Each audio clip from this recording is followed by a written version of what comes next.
Geliefde kind van die Here, groet jou in die naam, bo alle name, die naam Yeshua. Almagtige Vader, dankie dat U elke dag met ons is. Dankie vir die wysheid en genade wat U aan ons skenk. Gee aan ons die vermoë om ander na U toe te lei. Ons aanbid U, ons koning van die konings. Amen. Matteus 5 vers 37. Maar laat julle woord wees ja, ja, nee, nee. Wat meer as dit is uit die bose. In die bergpredikasie leer Jesus dat sy volgelinge bekend moet staan vir absolute eerlikheid en integriteit, wat die behoefte aan beloftes of oordrewe en onopregte taal om hul waaragtigheid te bewys uitskakel. Hierdie vers sluit Jesus se lering af waar gelowiges opdrag gee om nie by die hemel, aarde of hulle self te sweer om hulle woorde te geldig te laat lyk nie.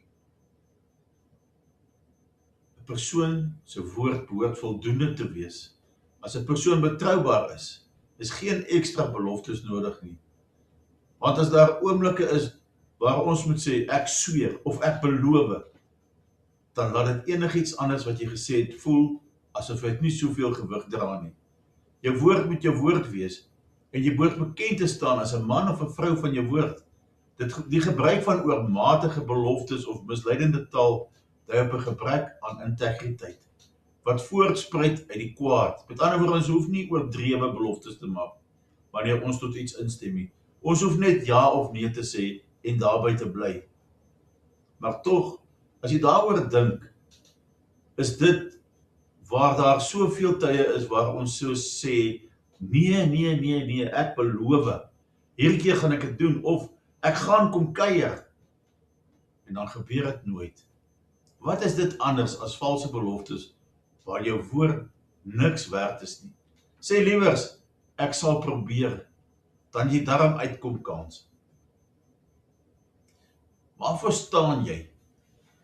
Waarmee stem jy saam? Wat is jou lewenswaardes?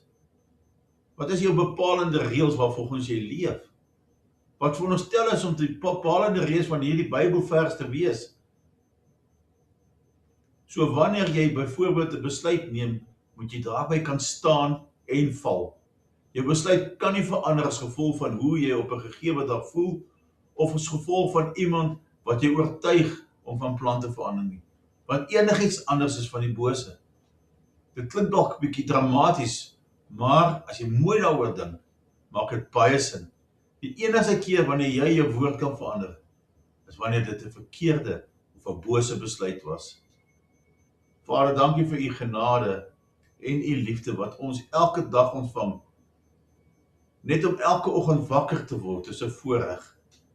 Vader, ons bid dat U ons sal help sodat ons woord ons eer sal wees, sodat mense Jesus in ons kan raak sien. Ons vra dit in Jesus naam. Amen.